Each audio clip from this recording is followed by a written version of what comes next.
SC/ST वर्ग की तरफ से कल भारत बंद का आह्वान किया गया है। यानी 21 अगस्त 2024 को भारत बंद के लिए इनके द्वारा एक आह्वान किया गया है और SC/ST वर्ग के लोग अपने समाज के लोगों के साथ संपर्क भी करने लग रहे हैं। वहीं दूसरी ओर पुलिस की अगर बात करें तो भारत बंद को लेकर प्रत्येक ज़िले के अंदर पुलिस के द्वारा बैठकें की जा रही हैं और जो कल भारत बंद का आह्वान SC/ST वर्ग की तरफ से किया गया, जो रैलियां निकालने का प्रोग्राम उनके द्वारा दिया गया, उसके अंदर शांति व्यवस्था किस प्रकार रहे उसको लेकर पूरे हनुमानगढ़ ज़िले के अंदर पुलिस के अधिकारियों और जो CLG के मेंबर हैं उनके साथ सदस्यों के साथ बैठक की जा रही है और हनुमानगढ़ ज़िले के अंदर किस प्रकार शांति बनी रहे इसको लेकर पुलिस अपने स्तर पर तैयारियों में जुटी हुई है। पुलिस के अधिकारियों के द्वारा यह भी कहा गया कि सोशल मीडिया पर कुछ भ्रामक खबरें भी फैलाई जा रही हैं, जिसमें बताया जा रहा है कि सुप्रीम कोर्ट द्वारा आरक्षण को पूर्ण रूप से ख़त्म कर दिया गया है।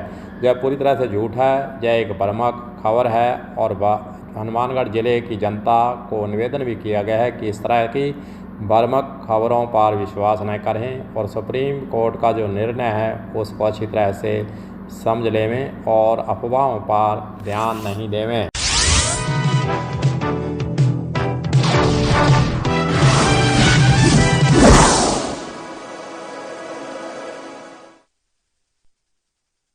चलिए फिर समझते हैं कि आखिरकार सुप्रीम कोर्ट के द्वारा ST/SC के अंदर रिजर्वेशन के अंदर जो नई परंपरा लागू की गई है, नया आदेश जो दिया गया है, आखिरकार वह है क्या।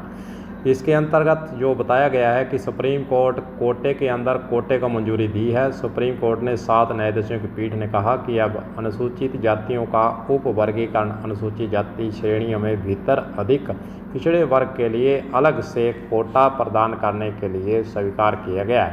कोर्ट ने कहा कि किसी भी सब कैटेगरी को 100% आरक्षण नहीं दिया जा सकता। 7 जजों की पीठ के द्वारा ये फैसला दिया गया था और कोर्ट ने कहा कि राज्य सरकारें पिछड़े लोगों को supreme court on SC/ST reservation में भी अधिक जरूरतमंदों को फ़ायदा देने के लिए सब कैटेगरी बना सकती हैं। वहीं दूसरी ओर 100% आरक्षण की मंजूरी नहीं। सुप्रीम कोर्ट के आदेश में यह स्पष्ट किया गया है कि उपवर्गीकरण सब कैटेगरी की अनुमति देते समय राज्य किसी उप श्रेणी के लिए 100% आरक्षण SC/ST रिजर्वेशन निर्धारित नहीं कर सकती है। साथ ही राज्य को उप श्रेणी के अपर्याप्त प्रतिनिधित्व के संबंध में अनुभवजन्य आंकड़ों के आधार पर उपवर्गीकरण को भी उचित ठहराना होगा। सुप्रीम कोर्ट के द्वारा जो SC/ST का कोटा है उसके अंदर ही एक मंजूरी दी गई है। महत्वपूर्ण फैसला जो सुनाया गया था, सुप्रीम कोर्ट की 7 न्यायाधीशों की पीठ ने कहा था कि अब अनुसूचित जातियों के उपवर्गीकरण अनुसूचित जाति श्रेणियों के भीतर अधिक पिछड़े लोगों के लिए अलग से कोटा प्रदान करना होगा। यह कोर्ट के आदेश के अंतर्गत बताया गया है। सुप्रीम कोर्ट के अंदर 7 जो न्यायाधीशों की एक पीठ बनी थी, उसके अंदर हालांकि 6 राय एक तरफ थी और एक जस्टिस बेला त्रिवेदी ने अहम सहमति भी जताई थी और जो CJ हैं सुप्रीम कोर्ट के, उनके द्वारा कहा गया कि EB चन्नैया ने फैसले को खारिज कर दिया और हम मानते हैं कि उपवर्गीकरण स्वीकार्य है। सुप्रीम कोर्ट के 7 जजों की बेंच में से 1 से बहुमत से जय आरक्षित वर्गों यानी अनुसूचित जाति अनुसूचित जनजाति का उपवर्गीकरण जो आदेश दिया गया उसको अनुमति दी गई। CJ ने अपने फैसले में ऐतिहासिक साक्ष्यों का हवाला भी दिया गया है।